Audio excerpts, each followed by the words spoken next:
keeper. Little actions and thoughts add up to big change. This May's theme, we're all about raising our voices and doing it in ways that lift ourselves and each other. We'll talk about how to speak up in confidence, set healthy boundaries, and really support connections. Turn conflict into peace through listening and breaking through old silence into new freedom. It's about finding our voices and using it to build a more loving, connected world. I hope you'll lean in and be part of it with us. And with today's talk, Boundary Keepers, Nurturing Healthy Connections, let's welcome Rev Steph St. Amand.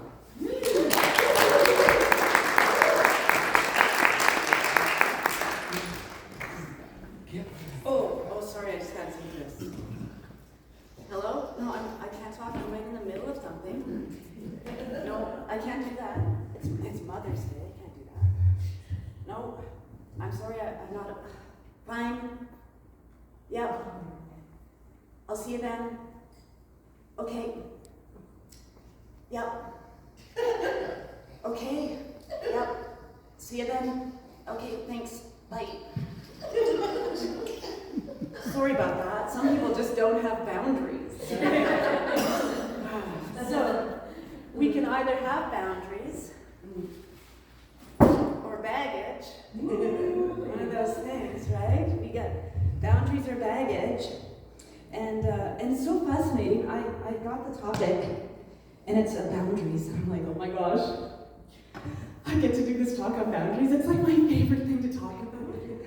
Every time someone says, I'm going to do a class, is it on boundaries? I really need to know boundaries. And I'm so excited that this is the talk I get to do. Even my stepdaughter, she said, a couple of weeks ago, she gave me this wonderful compliment. She said, someone asked me about boundaries. We were talking about boundaries. And she said, well, you're the perfect teacher for that. You are the most boundary person I know. I'm like, my stepdaughter knows and sees my lines and respects them. Isn't that amazing? So amazing. But the great thing about baggage is that we can unpack it. Right? The great thing about baggage is that we can unpack it. And we do this. Here's all my favorite things. How did I learn boundaries? Because I'll tell you, 20 years ago, I was a doormat. Every morning I'd wake up and I'd shake myself off, and the crud from yesterday would fall down, and I would pick up all the pieces and make sure I kept it. I might need that crud another time, right? But all of those amazing experiences taught me boundaries, led me to these things, these beautiful places of wisdom, like start with why. Start with your why. Start with your why. Why does that bug me? Why did I just get triggered? Why do I need a boundary here? Where do I start and my relationships end? Right? Oh, what else do I need? There's still so much more to learn about boundaries and discovering who I am as a human being and where my boundaries should even be, because as a doormat, you got two sides. You got the side that's on the dirt and the side that gets wiped on. So the 15 commitments for conscious leadership. This book really could be called the 15 commitments of conscious living. Oh, so much lighter now. So much lighter now. And there's still more to do. There's still more unpacking to do. There's way more things to go be about. Oh, look. The 4 agreements. I heard someone's doing a class on this starting Tuesday. Sign-ups on the back. The 4 agreements. Oh my God, so much wisdom. I'm so much lighter now. Be impeccable with your word. I'm going to pick this one back up. Be impeccable with your word. What is your word? Do you know who you are well enough to know what your word is? To keep the promises you've made and the agreements that you've made with yourself about getting this body through a whole lifetime? Are we getting through that? Right? The 4 agreements. Oh my gosh, so good. Oh, and then there's so much more baggage. You upgrade from a doormat. You upgrade to like a fancy dish towel. It has a button and stays in its own place right by the on the stove there, so people can wipe their greasy hands on it. Oh, the gifts of imperfection. I don't have to be perfect at this. I don't have to be good at this. I don't have to be good at every day. Let's take a look at this one. That's why I brought my glasses up. I remembered. Usually I say, Elizabeth, can I borrow your glasses for a second? And she gives them because she's so loving and kind. Okay, boundaries and compassion. Who's the first person we should have compassion for in our life? When we learn compassion, who's the first person? Thank you. Boundaries and compassion. One of the greatest and least discussed barriers to compassion practice is the fear of setting boundaries and holding people accountable. I know it sounds strange, but I believe that understanding the connection between boundaries, accountability, acceptance, and compassion has made me a kinder person. Me too. Before the breakdown, I was sweeter, like candy, so sweet. Judgmental, resentful, and angry on the inside, but sweeter on the outside. Today, I think I'm genuinely more compassionate, less judgmental and resentful, and way more serious about boundaries. I have no idea what the combination looks like on the other side, but it feels pretty powerful on the inside. Before this research, I knew a lot about each one of these concepts, but I didn't understand how they fit together. During the interviews, it blew my mind when I realized that many of the truly committed, compassionate practitioners were also the most boundary-conscious people in the study. Compassionate people are boundary people. I'm going to keep that one in my back pocket. Compassionate people are boundary people. So here's a beautiful affirmation to discover these, right? We set into our mind where it is we want to go. So we have to know who we are. We have to know who we are. So today, I set healthy boundaries with love and respect, fostering strong and supportive relationships. I set healthy boundaries with love and respect, fostering strong and supportive relationships. My relationships are so much more eloquent and delicious because I know who I am. I know my edges, my boundaries. Boundaries are they extend beyond our physical realm. They are a part of our mental and emotional spaces. Shaping our thoughts, we allow into our subconscious. Healthy thought boundaries enable us to cultivate clarity and align our intentions with our highest good. Our highest good. Since we're interconnected, setting these boundaries is as much an internal practice as an external practice. And I'm gonna, this is a beautiful community of people. We're in the Centers for Spiritual Living, and globally, we're a teaching and a philosophy that recognizes the individual. We are individualized expressions of the divine. How wonderful is that? Why are we spending so much time as doormats in our outer life, coming in on Sundays and filling our cups, and then by Wednesday we're like, oh my gosh, all these people want all this stuff from me. I don't have any more to give. We need to set boundaries. We need to know what our line is of enough. I can't do that. That's the line right there. That's the line I'm not willing to step over. That's for our mental health. That's for our physical wellness. That's for who we are as divine expressions of spirit. I'm going to go back. Oh, wait at the end here is a quote I have from Ernest Holmes, but I think it needs to come up first. Ernest Holmes wrote in The Science of Mind, page 154. We should love ourselves so much that we cannot cause ourselves hurt, nor grief, nor sorrow, nor sadness, because all these things are foreign to the spirit, and they do not belong to the reality of our being.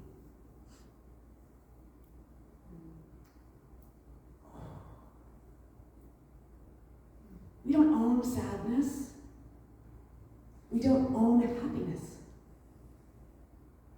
All of this beautiful expression of spirit, this divine presence and power that is within us right here and right now.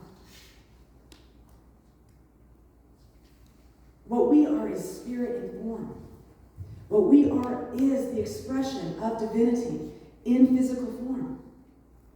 And if we can get ourselves to remember that every day, when you look in the mirror, oh my gosh, look at that divine thing, look at that smile. Oh, look at how far I've come. Look how far I've come. You guys, this is a backpack. I used to travel with a train load of those pulley trunks that just attached to one another. That's how much I have unpacked. So I'm willing, I'll accept this little backpack because I know how far I've come. And when you look at your lives and you think, remember how far you've come. This is just a moment that's happening. This is just a moment. But how far you have come. You have successfully completed 100% of your days if you were sitting right here, right now. So it's about practice. We're practicing having boundaries. We're practicing getting to know ourselves. We're practicing looking in the mirror and saying, I love you, honey. We're practicing. Boundaries are an expression of self-love and respect. Boundaries are not about exclusion. It's not about stopping other people from having what they want or what is theirs to do. It's about acknowledging our respect of ourself and who we are as an individualized expression. When we set boundaries, we create the conditions necessary for our well-being, allowing us to maintain healthy, balanced relationships. Boundaries help ensure that our interactions are mutually beneficial, right? As an individualized philosophy, it can look very selfish. But the self-care that you give yourself, the boundaries that you set for yourself, is the most selfless thing you can do for humanity. Because you're willing to put in the work, you are putting in the work for everyone. When you demonstrate your lines and your boundaries, you are helping other people. You are giving other people permission to do the same thing. We live by example, we lead by example, we boundary by example. Pema Chodron said in When Things Fall Apart, the most fundamental aggression to ourselves, the most fundamental harm we can do to ourselves is to remain ignorant by not having the courage and respect to look at ourselves honestly and gently. I believe that. I believe the bravest thing we can do is be ourselves. The bravest thing we can do in a world that is determined to consciously crush us, or at least change our perspective to someone else's way, is to stand firm in who you are. And we know, it's physical, we know when we don't want to do something and we do it anyway. When we have that phone call. No, it's just going to take 5 minutes. I don't have 5 minutes. No, but I really, I know, honey, I know you need that. I'm available on Tuesday, not today. Being in that place, it's helpful to everyone. Drawing lines, knowing who you are is drawing your lines in the sand. And those lines are bumping up against your values. What are your values? When you know who you are, you know what you value. Love, peace, joy. I'm all about radical joy. You guys know that about me. So unshakable, unwavering lines. I have this. I'm never going to do that again. I'm never going to be someone's doormat again. And we get to have that opportunity when we wake up to that moment. But every time we wake up to a new idea about ourselves and a new line in the sand, and we stand firm and we're on the other side, it feels so magnificent. I've set a boundary, I've honored myself, and I am not going to take anything personally. Nothing outside of me is personal. I'm gonna keep this one in my back pocket too. Nothing is personal. Anyone says anything to you, the good, the bad, it's not personal. It's a reflection of their identity and their perception and their perspective of who you are and how you're showing up. You are the only person who knows you. Even in 20-year relationships, the only person who truly knows you in all of your glory and all of your stickiness. Oh my God, you're magnificent. You're absolutely magnificent. Brene Brown, she said, daring to set boundaries is about having the courage to love ourselves even when we risk disappointing others. That was a big one for me. It's still the one where I'm like, oh, no. Because I hate disappointing people, especially my mom.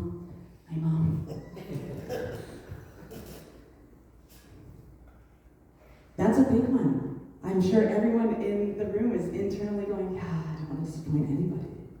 I don't want to disappoint myself.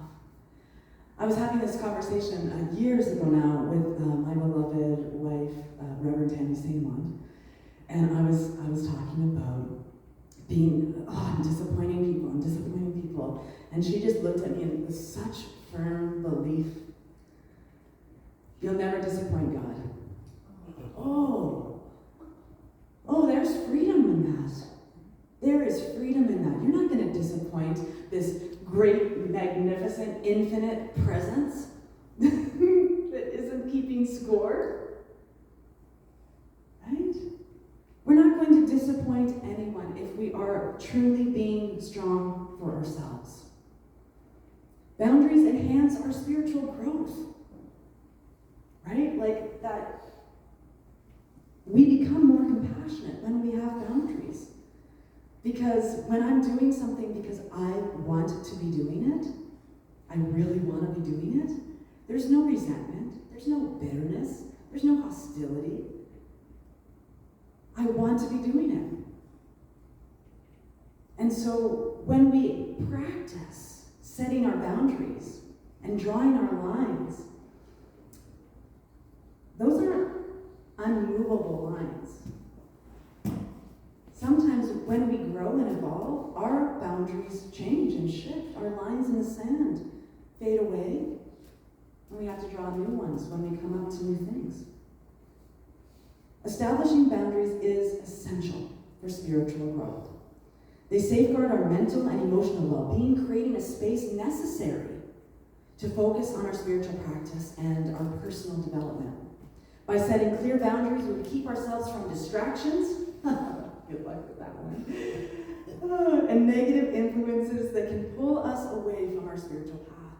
Staying grounded, staying principled, staying centered on who we are. I show up so much better for everybody else. I show up so much better for everybody else. So boundaries foster healthy relationships. Ernest Holmes, he said in The Science of Mind, page 57, if you follow along, the greatest good that can come to anyone is the forming of an absolute certainty of themselves and of their relationship to the universe, forever remaining in a state of calm. When you know yourself, there's like this calmness, because everybody else is freaking out and you know who you are. It's like being that kernel in the bottom of the bag that's just stayed, and all the other popcorn just popping all over the place. But you're just like, yeah, I'm just going to stay a kernel. I don't need to exercise my light to pop right now. Healthy relationships come from mature, respectful understanding and clear boundaries. Clear boundaries are essential in maintaining these foundations. Establishing boundaries, we set expectations that prevent misunderstandings and conflicts. Ensuring that our interactions remain supportive and enriching in both personal and professional relationships. Boundaries clarify roles, responsibilities, and needs, helping foster an environment of respect and cooperation. Hang on a second. Here's one other thing that teaches me how to be boundaries in community. It's the bylaws.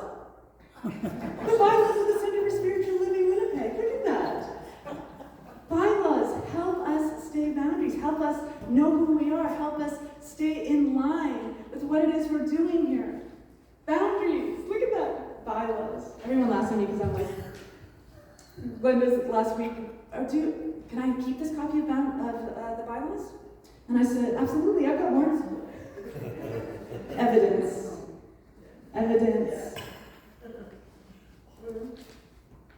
Boundaries help us create the community we want to have. Boundaries help us create the world we desire.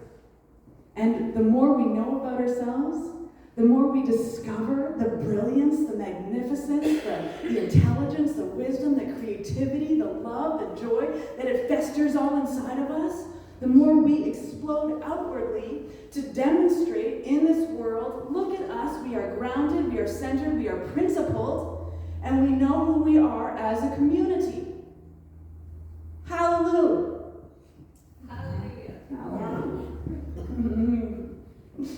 So, I love boundaries. I have talked so much about boundaries this past 2 weeks. It's been incredible.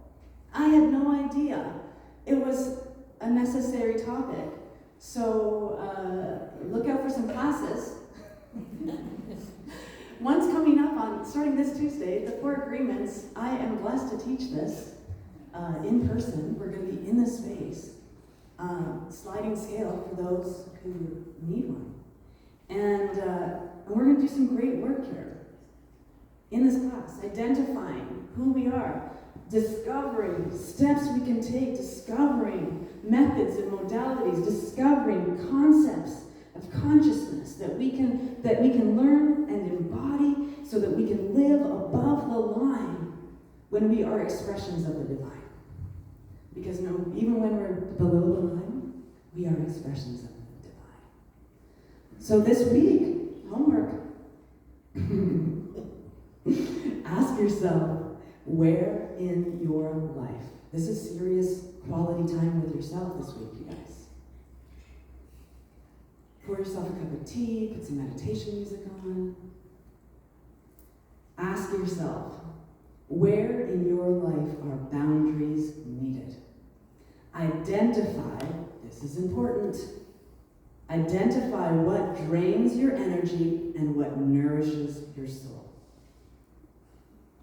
Once you've pinpointed these areas, communicate your boundaries clearly and stand firm in them. Remember, enforcing boundaries is an act of self-respect and self-love. I would also add to that homework, when you pinpoint those things, write an affirmation and put it somewhere where you're going to read it every day. If you want this one, I set healthy boundaries with love and respect, fostering strong and supportive relationships. Wonderful. So, remember, as Thich Nhat Hanh said in the heart of Buddha's teaching, you yourself, as much as anybody in the entire universe, deserve your love and affection. Thanks so much for listening.